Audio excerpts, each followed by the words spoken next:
Estamos de volta com uma história, olha, que chamou atenção. Um casal ucraniano expulsou 3 soldados russos do quintal de casa. As câmeras de segurança mostraram os militares forçando o portão. E logo depois, a gente vê nas imagens, ó, vocês estão vendo agora. Agora a gente vê nas imagens esse casal saindo de dentro da casa e encarando os soldados aos gritos. Depois surge ali um quarto soldado, sem violência, só com a força da palavra, os donos da casa conseguiram convencer os russos. Eles então recuaram e deixaram a propriedade. Esse vídeo foi compartilhado ontem pela Embaixada Americana em Kiev.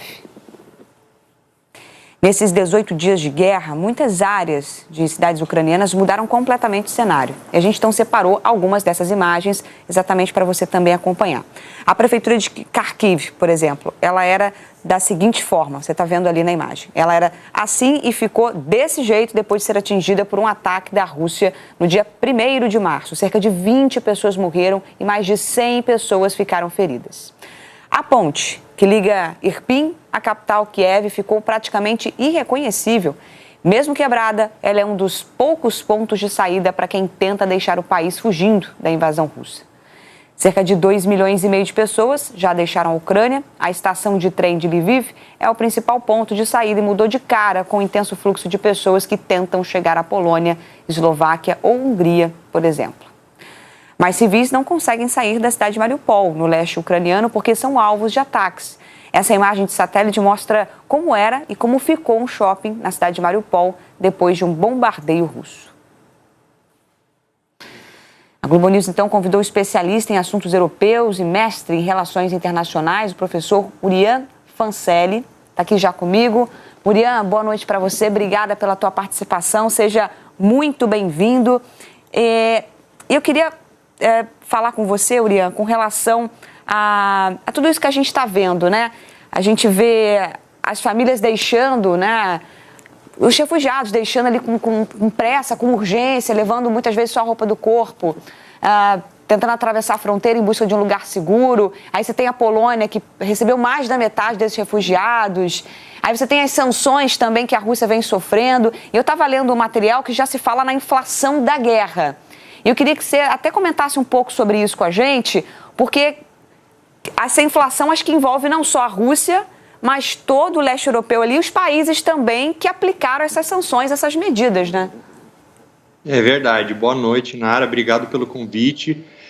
Essas imagens que a gente está vendo, que você até mostrou agora desse casal de idosos tentando espantar esses soldados russos, isso é justamente o que o Vladimir Putin não esperava no momento em que ele inventou essa invasão, que é essa resistência do próprio povo ucraniano que teve suas cidades, seu país, suas casas invadidas e foram forçados a largar tudo para tentar sobreviver. E não todos os ucranianos, né? Porque por conta da lei marcial declarada pelo Zelensky, só os homens de 18 a 60 anos tiveram que ficar no país. Então, o que a gente vê é realmente a separação dessas famílias. Eu estava vendo na Globo News outro dia e eu vi um depoimento de uma mulher, ela tinha lá seus 40, 50 anos, e ela fugiu com a filha para a Polônia e teve que deixar para trás seu avô, que morava com ela em casa, um senhor de 81 anos, e depois ela não sabia o que tinha acontecido com ele depois disso. E são relatos que vão ficar cada vez mais comuns. A gente tem até o momento 2,5 milhões de ucranianos que deixaram o país, sendo que mais de 1 milhão são crianças, e a expectativa é que durante mais alguns dias, esse número pode passar dos 5 milhões. O Reino Unido, ele não faz mais parte, né, da União Europeia, mas ele já está também com um plano para receber parte desses refugiados, porque os países mais afetados diretamente são esses países ali que estão na fronteira com a Ucrânia, Polônia, Romênia. Então, e a Moldávia é um país minúsculo, é o país mais pobre da Europa e está tendo que direcionar recursos já escassos para poder acolher essas pessoas. Sobre inflação, são imagens também que a gente tem visto no Brasil. Os brasileiros já estavam reclamando, né, de um preço do combustível já alto por aqui, mas agora, com essa guerra, o aumento do preço do barril do petróleo disparando no mercado internacional, aqui a gente está vendo filas nos postos de gasolina. E também, além disso, temos também o aumento do trigo, porque a Rússia e a Ucrânia elas são grandes exportadores de trigo, e isso vai influenciar até mesmo regiões muito pobres da África, onde o trigo já aumentou em 50% o preço. Urian, a tendência é que essa inflação, esses preços altos, eles sigam ali numa constante e permaneçam por algum tempo, né? Sempre quando tem um momento de instabilidade como esse, que ninguém consegue prever o que vai acontecer, o mercado fica doido. Então a gente não consegue prever. É quem sofre o nosso bolso. Agora eu queria tocar um outro ponto contigo, Urian, que é com relação a Zaporizhia, né? Os russos já disseram, a gente viu até numa reportagem, que eles tomaram o controle ali da usina. A Rússia, inclusive, está levando engenheiros russos para esta usina. Até que ponto a gente deve se preocupar com essa ocupação russa dessa usina? Eu acredito que tudo que envolve Vladimir Putin, a gente deve se preocupar. Ele é uma pessoa que não pode ser subestimada, ele é praticamente um ditador que está no poder há 22 anos. Quando a gente olha para a Constituição da Rússia, eles afirmam que são uma democracia. Contudo, eles tiveram uma erosão democrática ao longo do tempo, em que alguns direitos fundamentais têm sido tirados. Então, não existe livre imprensa, a gente tem visto o bloqueio de algumas redes sociais, e o Putin é essa pessoa imprevisível, autoritário, que em 2014, quando houve a invasão da Crimeia, muitos especialistas falavam que essa invasão não iria acontecer, que não teria uma anexação dessa parte que fazia parte da Ucrânia. Logo após algumas semanas, também as pessoas não estavam colocando fé que ia haver uma invasão na Ucrânia. Teve essa invasão na Ucrânia. Estão lá, 25 quilômetros da capital Kiev, cercando. Então, o Putin é uma pessoa completamente lunática. Eu gosto de usar essa palavra mesmo. Então, uma usina nuclear nas mãos de russos é para a gente se preocupar, sim. Ai, caramba, Urian. Olha, eu vou pedir para você segurar só um pouquinho para trazer mais elementos aqui para o nosso debate. Eu já volto a conversar com especialista em assuntos europeus e mestre em relações internacionais, o professor Urian Fancelli. Urian, o tempo está passando, nada de acordo. O que é preciso acontecer para que um acordo de fato aconteça? Porque o que a gente vê é que nenhuma parte quer ceder. Enquanto isso, o tempo está passando e é o que a gente vem ouvindo aqui. O tempo é importantíssimo para essas pessoas, para essas vidas que estão no meio desse fogo cruzado. Vocês mostraram aí agora as imagens do diretor da OTAN, o Jens Stoltenberg, e hoje mesmo ele fez uma declaração mais cedo dizendo que ele tem um dos receios de que a Rússia faça uso de armas químicas. Essas armas elas são feitas com toxinas que podem causar vários efeitos na população, elas são proibidas até, podem fazer com que as pessoas sufoquem, causar espasmos musculares, existem vários tipos. E a Rússia tem usado isso, né? Até cedeu algumas delas para a Síria alguns anos atrás.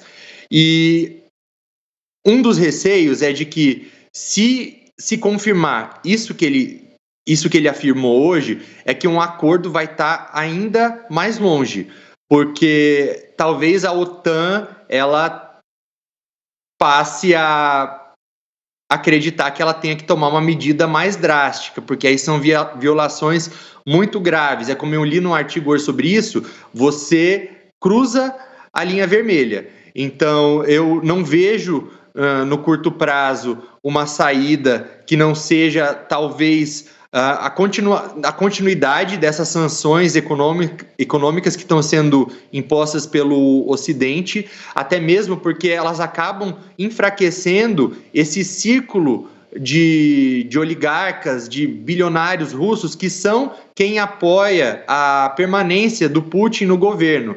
Então, diplomaticamente falando, não acredito que vai ter, a não ser que mude o cenário completamente, mas não acho que vai ter uma resolução tão em breve, porém, eu acredito num enfraquecimento do governo por meio de sanções e talvez cedendo. Aí o Putin cedendo, isolado, nem McDonald's as pessoas têm mais na Rússia, então vale um pouco essa pressão também que pode vir por parte da população e que é uma pressão difícil, porque até muitas pessoas que protestavam antes, elas acabaram sendo presas. A censura na Rússia é algo muito grande. Então, o próprio governo tem intimidado as pessoas, né? Então, é complicado.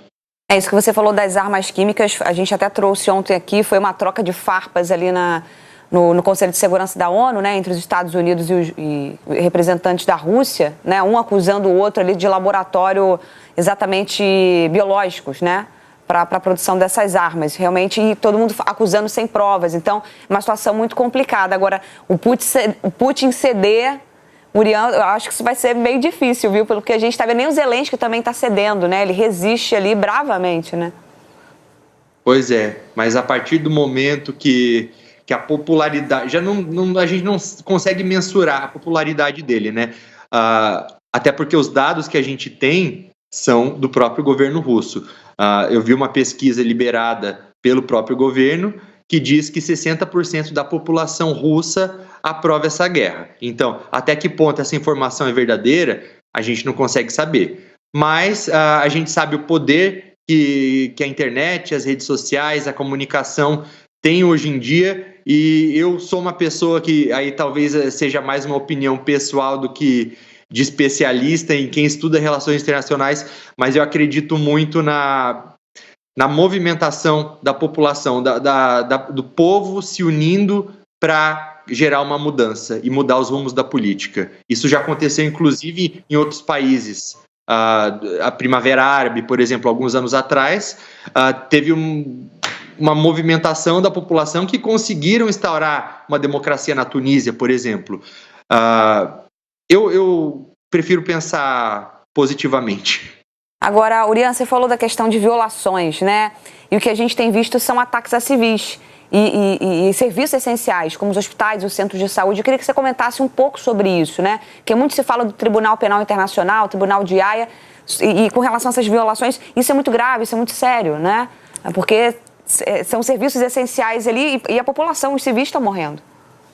Exato. As pessoas têm que entender que mesmo em uma guerra, há leis internacionais que regulam essa guerra. Então, você não pode, um país, um líder, não pode simplesmente fazer tudo aquilo que vem na cabeça. Então, existem alguns acordos que prezam por algumas regras. Então, assim, existe o conceito de extinção, de proporcionalidade, de precaução. O Tribunal Penal Internacional, hoje que tem a sede nos Países Baixos, em Haia, ele surgiu a partir do Estatuto de Roma e ele tem lá alguns tipos de proibições. Então, entre eles tem crime de guerra, genocídio, e o que acontece numa guerra?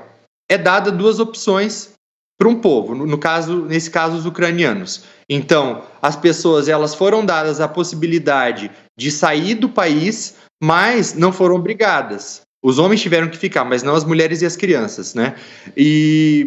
Mas quem escolheu ficar, eles precisam também ter certa proteção. Os russos não podem matar os civis, eles não podem bombardear um hospital, eles não podem destruir uma maternidade. Inclusive, até essa imagem famosa, que ficou muito famosa com uma grávida que estava ensanguentada porque o hospital foi bombardeado, os russos, eles desconstruíram até mesmo essa história, falando que ela era uma atriz que tinha sido contratada pelo governo ucraniano. Então aí a gente vê as fake news agindo também para manipular a opinião pública. É a guerra de informações, né, Urian? Urian, quero agradecer demais sua participação. Gente, então eu conversei aqui com o Urian Fancelli, ele que é especialista em assuntos europeus e mestre em relações internacionais. Professor, muitíssimo obrigada pela sua participação. Volte sempre, o espaço está sempre aberto para te receber aqui. Obrigada, viu? Obrigado, boa noite.